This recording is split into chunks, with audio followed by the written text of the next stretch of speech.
Hello friends, இன்னைக்கு இந்த வீடியோவில் நம்ம இன்ஸ்டாகிராமில் நிறைய பேரை ஃபாலோ பண்ணிட்டு இருப்போம். ஸோ அதில் ஒவ்வொருத்தரும் போடக்கூடிய போஸ்ட்டு, ஸ்டோரிஸு, ரீல்ஸு, அவங்க போடக்கூடிய கமெண்ட்ஸு, இல்லை நமக்கு வரக்கூடிய கமெண்ட்ஸு, நமக்கு வரக்கூடிய சேட் மெசேஜஸ்ஸு, அவங்க லைவில் வர்றது, இன்ஸ்டாகிராம்லேருந்து வரக்கூடிய மெசேஜஸ்ஸு, பர்த்டேயில் வரக்கூடிய நோட்டிஃபிகேஷன் ஃபாலோ பண்ணால் இத்தனை நோட்டிஃபிகேஷன் நமக்கு ரிசீவ் ஆகிட்டு தான் இருக்கும். இது எல்லாமே நமக்கு ரிசீவ் ஆகணும், ஆனால் ஒரு பர்டிகுலர் டைமுக்கு மட்டுமே எனக்கு ரிசீவ் ஆகக்கூடாது அப்படின்னு நீங்கள் நினைக்கிறீங்க. ஸோ உங்களுக்கு தேவைப்பட்ட அந்த முக்கியமான டைம்ல மட்டும் நம்மளுக்கு ஆஃப் பண்ணிக்க முடியும் இந்த மாதிரி நோட்டிஃபிகேஷன் வராம. இது நம்ம மொபைல்ல இருக்க செட்டிங்ஸ்ல மாத்துறது கிடையாது, இன்ஸ்டாகிராம்குள்ளேயே இந்த ஆப்ஷன்ஸ் இருக்கு. அது எப்படிங்கிறத இந்த வீடியோல பார்க்க போறோம். வாங்க நம்ம வீடியோக்குள்ள போகலாம். இன்ஸ்டாகிராம் அப்ளிகேஷனை ஓபன் பண்ணிக்கங்க.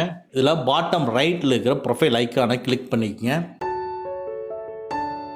இப்போ டாப் ரைட்ல இருக்கிற 3 லைன்ஸை கிளிக் பண்ணிக்கங்க. இதுக்குள்ள பாத்தீங்கன்னா நோட்டிஃபிகேஷன் இருக்கும், அதை கிளிக் பண்ணிக்கங்க.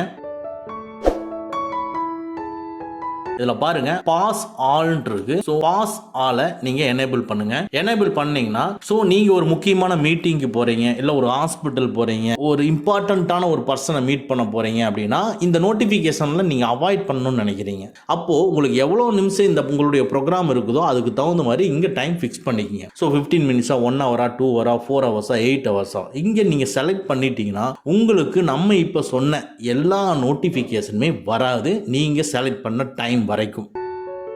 நெக்ஸ்ட் இதே மாதிரி தான் நம்மளுக்கு எப்படி ரெஸ்ட் தேவைப்படுதோ அதே மாதிரி இன்ஸ்டாகிராமுக்கு ஒரு பர்டிகுலர் டைம் நம்ம ரெஸ்ட் கொடுத்தாகணும். இதை நம்ம டெய்லியும் நம்ம ஞாபகப்படுத்தணும்னு அவசியம் இல்லை. ஒரு பர்டிகுலர் டைமுக்கு அப்புறமா நீங்க ஆட்டோமேட்டிக்கா எல்லா நோட்டிபிகேஷனும் க்ளோஸ் பண்ணிரு அப்படின்னு நீங்க சொல்லிட்டீங்கன்னா அந்த டைம்ல இருந்து அந்த டைம் வரைக்கும் நம்மளுக்கு நோட்டிபிகேஷன் வராது. அதாவது நீங்க தூங்குற டைமை ஃபிக்ஸ் பண்ணிக்கலாம். குவைட் மோட கிளிக் பண்ணிக்கங்க.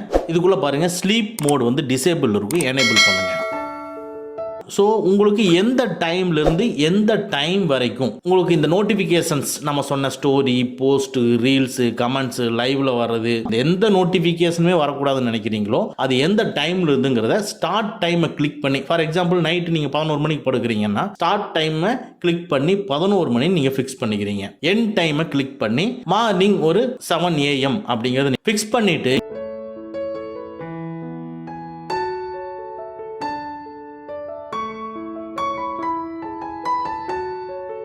கீழே பாருங்க எல்லா நாளுமே செலக்ட்ல இருக்கு. ஸோ எல்லா நாள்லையும் உங்களுக்கு இந்த டைம் ஆச்சுன்னா நோட்டிஃபிகேஷன் வராது. ஓகேங்களா? ஆனால் இல்லை பரவாயில்ல, எனக்கு மண்டே டு ஃப்ரைடே வரைக்கும் எனக்கு நோட்டிஃபிகேஷன் வேண்டாம், சாட்டர்டே சண்டே வரணும் அப்படின்னு நீங்கள் நினச்சிங்கன்னா சாட்டர்டே சண்டேவை மட்டும் நீங்கள் கிளிக் பண்ணால் போதும், அது ரிமூவ் ஆயிரும். மற்ற நாட்கள்லாம் அப்படியே இருக்கும். அதுக்கப்புறமா கீழே சேவ்ங்கிறத கிளிக் பண்ணிக்கங்க, உங்களுக்கு சேவ் ஆயிரும். ஸோ இது மூலமாக 2 டைப்பில் உங்களுக்கு நோட்டிஃபிகேஷன் வரதை நம்ம ஸ்டாப் பண்ண முடியும். ஓகே ஃப்ரெண்ட்ஸ், அவ்வளோதான். இந்த வீடியோ உங்களுக்கு பிடிச்சிருந்தா லைக் பண்ணுங்க, உங்கள் நண்பர்களுக்கு மறக்காமல் ஷேர் பண்ணுங்க. இந்த மாதிரி டெக்னிக்கலான விஷயங்களை நீங்கள் தெரிஞ்சுக்கணும்னா நம்ம சேனலை மறக்காம சப்ஸ்கிரைப் பண்ணிக்கங்க. கூடவே இருக்கிற பெல் ஐக்கானை பிரஸ் பண்ணிக்க. நம்மளுடைய அடுத்த வீடியோ உங்களுக்கு உடனுக்குடன் தெரிய வரும். Thank you friends, thank you very much. See you again in next videos.